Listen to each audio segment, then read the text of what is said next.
Salut à tous les amis, j'espère que vous allez bien. Alors je pense que vous savez tous, hein, ou pas d'ailleurs, remplacer un mot par un ordre sur Word. C'est-à-dire que je veux remplacer, je sais pas, tous les mots permettent par courgette, tous les mots madame par mademoiselle, etc. dans tout un texte.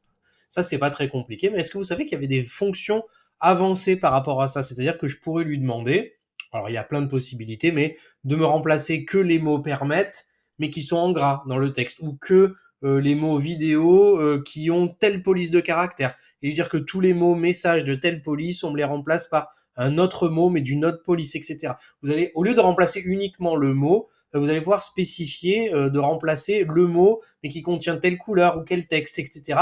Et vous allez voir, ça va vous permettre de faire des trucs beaucoup plus poussés.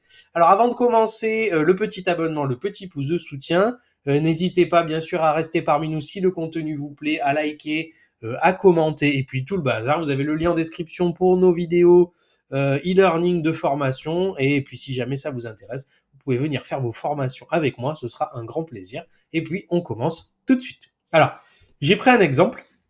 Ici, donc, c'est du texte aléatoire. Hein. C'est du texte qui se génère tout seul. Donc, par exemple, j'ai mis 2 fois le même. Hein, comme ça, vous allez voir. Donc, le truc classique, hein, je veux remplacer message par courrier.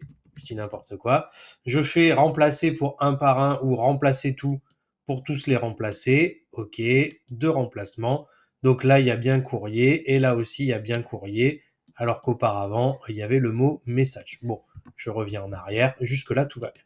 Maintenant, vous avez vu dans cet exemple, j'ai fait un truc exprès. Là, j'ai mis le mot permettre en brown script, je vais pas vous le faire, et le document en gras. Donc j'ai 2 mots document, un qui est en gras là par exemple, et un autre qui est un petit peu plus haut ici, là, et qui est lui en écriture normale.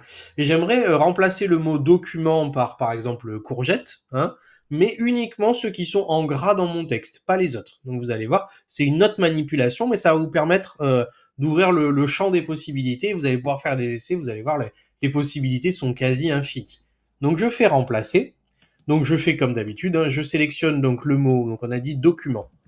Moi je veux tous les mots qui s'écrivent document et je veux les remplacer par courgette, comme ça. Sauf que je vais appuyer sur plus ici. Et vous allez voir que dans plus, je vais avoir la possibilité de spécifier ici, soit dans la recherche, soit de le remplacer par un format bien particulier en termes de police, de couleur, de style. Enfin, je vais pouvoir lui demander d'aller rechercher plutôt que le mot, vraiment aussi tout ce qu'il y a autour. Est-ce qu'il est en gras, est-ce qu'il est en italique, est-ce qu'il est en rouge, hein, etc. Puis ça va vous permettre du coup, par exemple, je sais pas, de remplacer tout ce qui est en rouge, tel mot en rouge par une autre couleur. Enfin, on va pouvoir faire beaucoup mieux.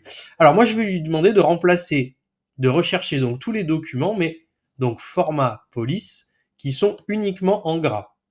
Ok. Vous voyez, c'est écrit en bas. Il va chercher uniquement le mot document qui sont en police gras. Donc normalement, si j'ai bien fait, je devais avoir le premier document qui va pas bouger, mais le deuxième, comme il est en gras, il devrait se remplacer par courgette. Et vous allez voir, c'est un super exemple. Donc je vais faire remplacer tout. Ok.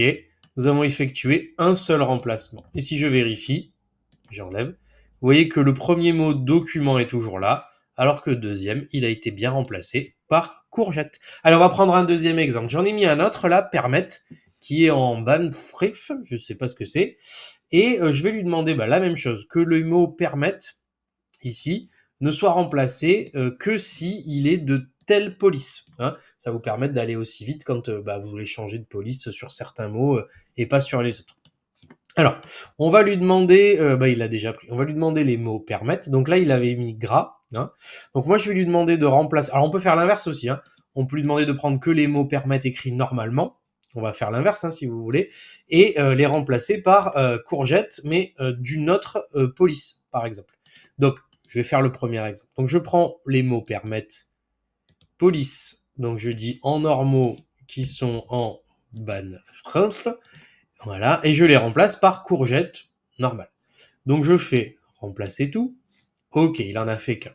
Donc vous voyez que c'est bien celui qui était en ban machin qui a été remplacé par courgette, mais en police normale, hein, puisque je lui ai pas précisé quoi que ce soit en dessous. Donc on va tenter autre chose maintenant, donc on va faire un autre truc. Hein, je vais lui demander de transformer tous les permets qui sont en ban strif, voilà par exemple, par, du coup, des courgettes, mais qui sont en police algérienne. Par exemple, je peux cliquer ici, format, et lui dire, bah, du coup, de me le remplacer par autre chose. C'est-à-dire que je lui demande de chercher tout ce qui est en bonne stris, non gras, non italique, et de me le remplacer par courgette, mais en police algérienne. Donc je vais faire remplacer tout. Ok, vous voyez, un remplacement. Il avait bien détecté que ce permette était en bonne strophe et du coup, il me l'a remplacé par un courgette en police algérienne. Voilà, donc c'était juste pour vous montrer les fonctionnalités un peu plus avancées du rechercher et remplacer, juste que les mots, c'est des fois un peu limité. Vous avez la possibilité en fait d'affiner votre recherche et votre remplacement en fait par un format bien spécifique ici, est-ce qu'il est rouge, est-ce qu'il est etc. Ou carrément spécial. Alors après là, ça va un peu plus loin. Vous pouvez vous amuser à faire ça. Et après, vous pouvez cliquer aussi sur sans attribut pour le remettre à zéro et puis pour pouvoir recommencer. Voilà, c'est tout pour cette semaine. N'hésitez pas à me dire si ça vous a plu. Dites-moi en commentaire si vous avez des questions. Vous savez que j'y réponds toujours avec grand plaisir. À liker, à commenter, à partager. Je vais vous souhaiter un bon week-end, une bonne fin de semaine. Salut!